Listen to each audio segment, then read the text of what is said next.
Hey friends, it's Carly. Welcome back to my kitchen. So some of you may know, but I live in Michigan and right now we are expecting a ton of snow. We're all praying for snow days from school this week. But when this winter weather comes in, the first thing I think about is chili. So I am going to be making chili tonight. And I'm actually going to be using the quick cooker to do it. So it's going to be snap fast and over with. So this video should be quite short, but first I will let you know, I will be using our chili meal mix. So this comes in super handy. With this particular product, you don't need, 75 different kinds of spices, that you buy in the spice racks that cost $1 million for chili, that you might use once or twice a year, right? And then they sit there in the cabinet and just get old.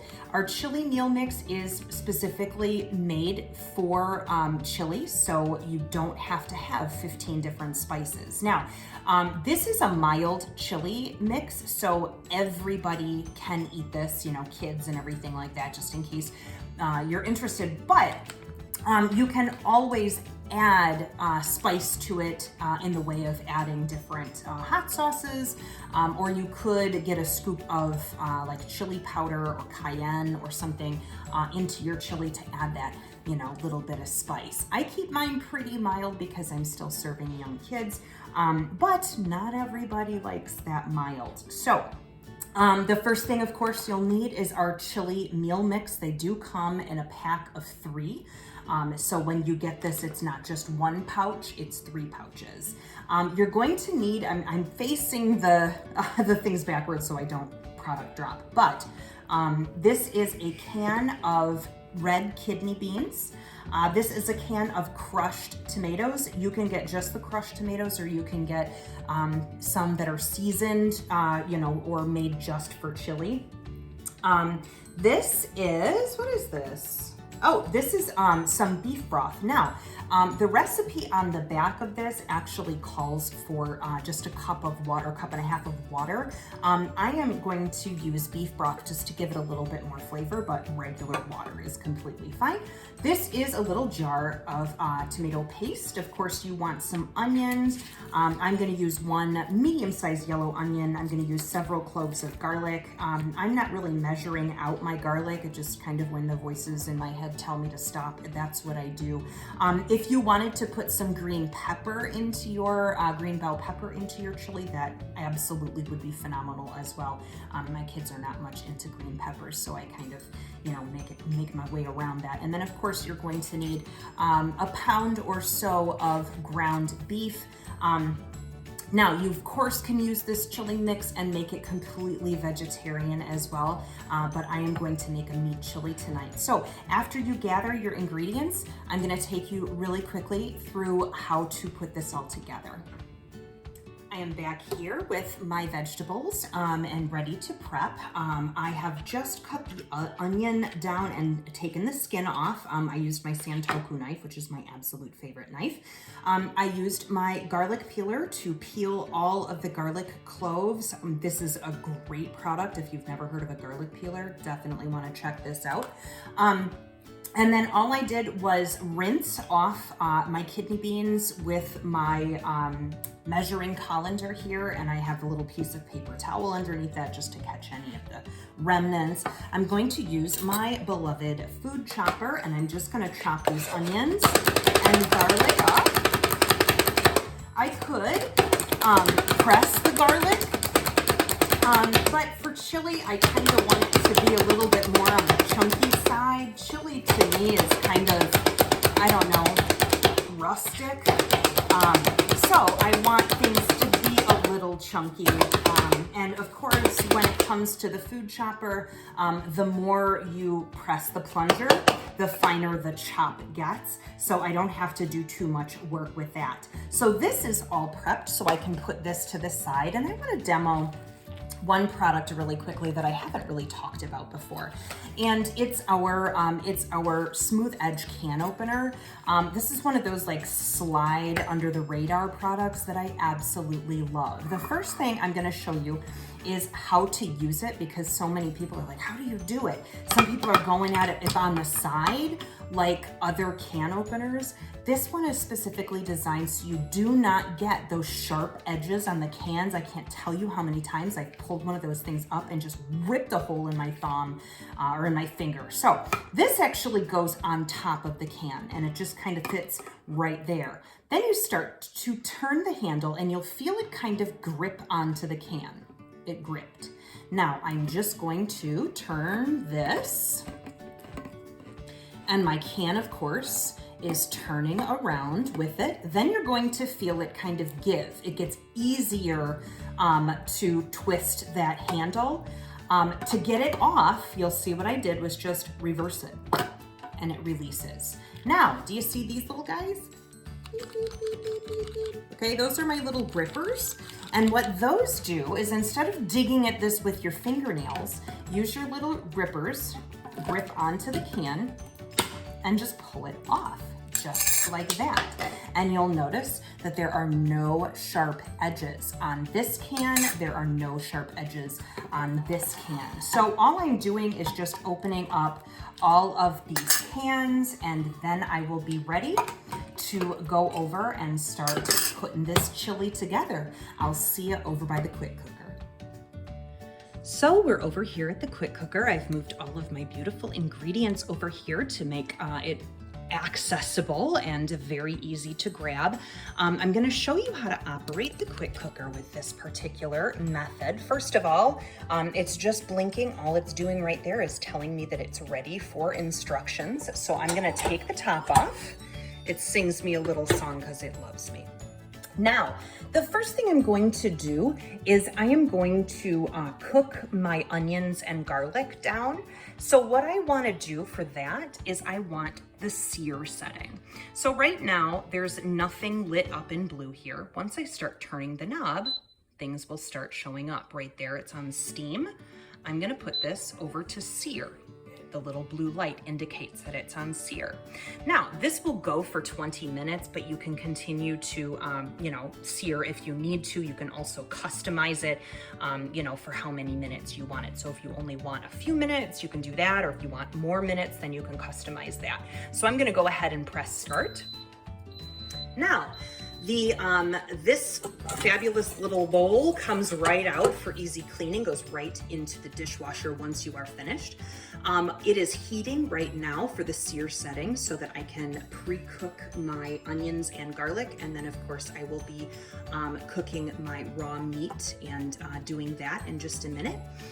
But for right now, I'm just gonna let this kind of heat up a little bit, and then I'll show you how to put this entire thing together. So here we are, all ready to go. I'm just gonna start adding my ingredients. The first thing I'm gonna add is my onion and garlic. Gotta love that sizzle. It means it's gonna caramelize, bring out the sugars of that onion, and cook it down, and it'll taste absolutely amazing. So I'm just gonna cook this down until it is translucent. It doesn't need, 15 minutes or something, probably 3 or 4 minutes at the most. And then I'm going to add my next ingredients. Stay tuned. Okay, so my onions and garlic are looking amazing. I am going to now add my ground beef, and I'm gonna use one of my favorite and best-selling products for like over a decade. This is our Mix and Chop.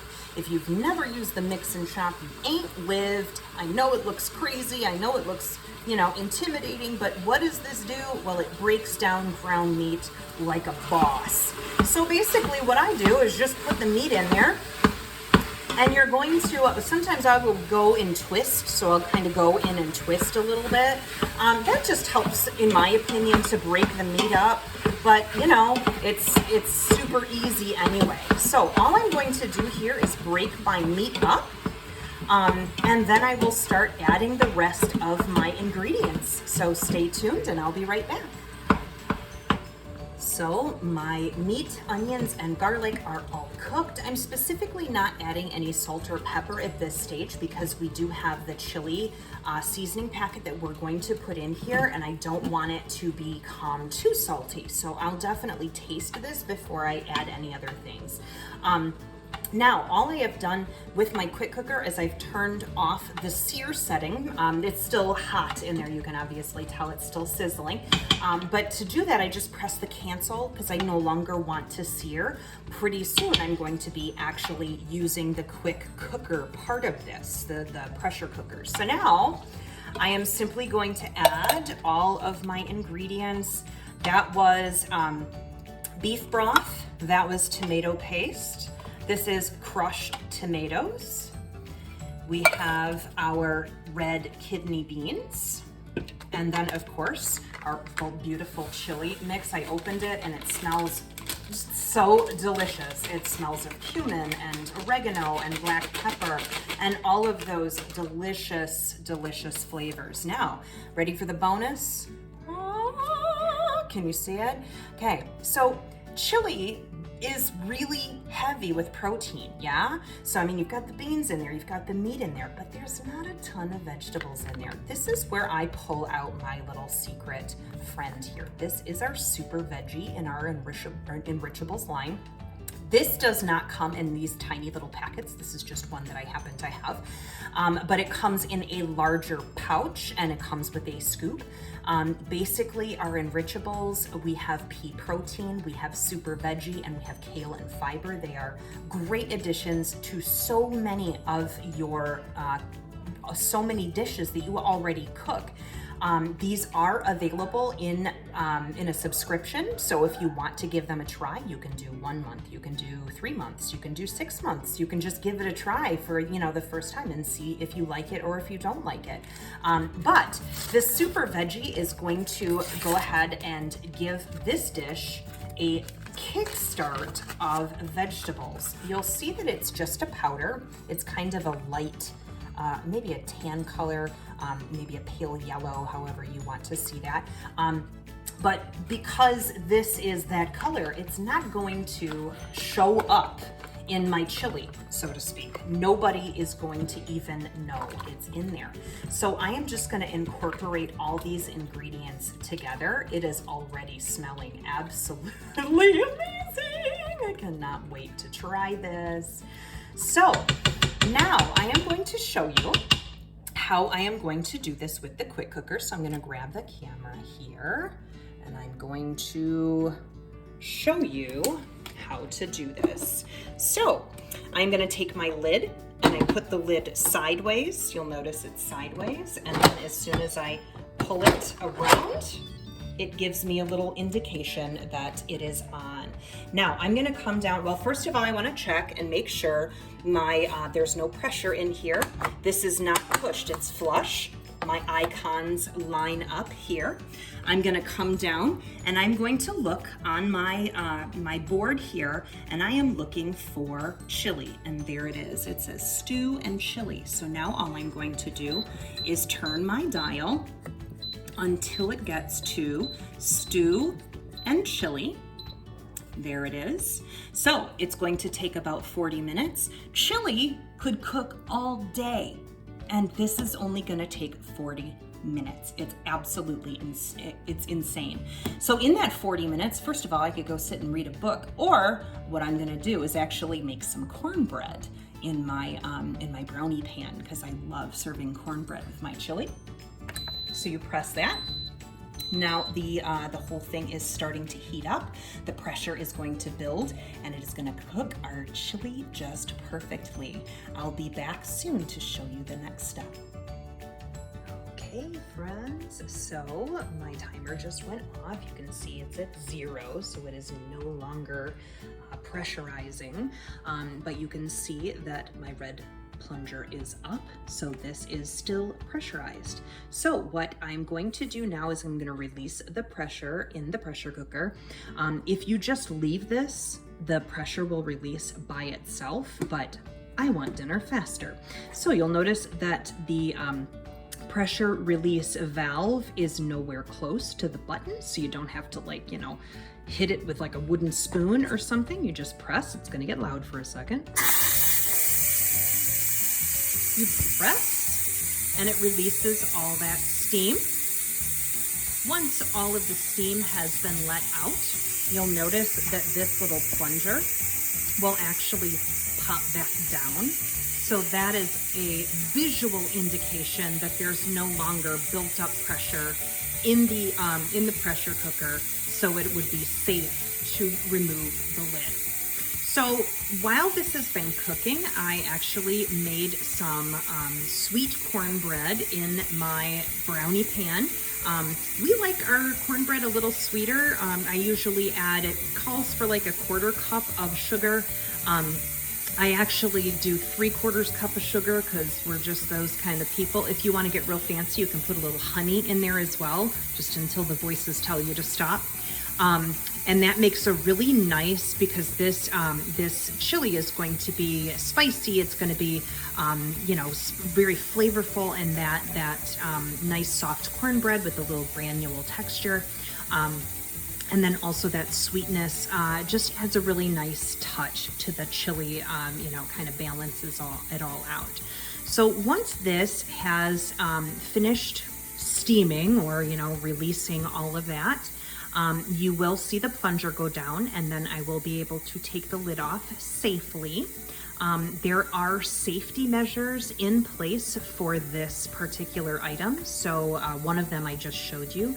The pressure release button is nowhere near the steam valve, so you'll never burn your fingers. You don't have to worry about that. The lid obviously closes and locks, and then if you turn it to the side over here, it is open. There's other things on the side. The handles are actually down at the bottom of the quick cooker instead of at the top, which gives you a little bit more control over it. So this is a really nice unit. You'll also notice that I'm touching this. It does not get hot to the touch. It's warm, but it is not hot. And while I was just talking, you saw my little plunger go down there. So that means that this unit is no longer pressurized, so I can take the lid off safely. Just like that. Look at that beautiful chili. Oh my goodness. So, oh my gosh. The smell in here, y'all, I wish I could share the smell with you. It smells amazing.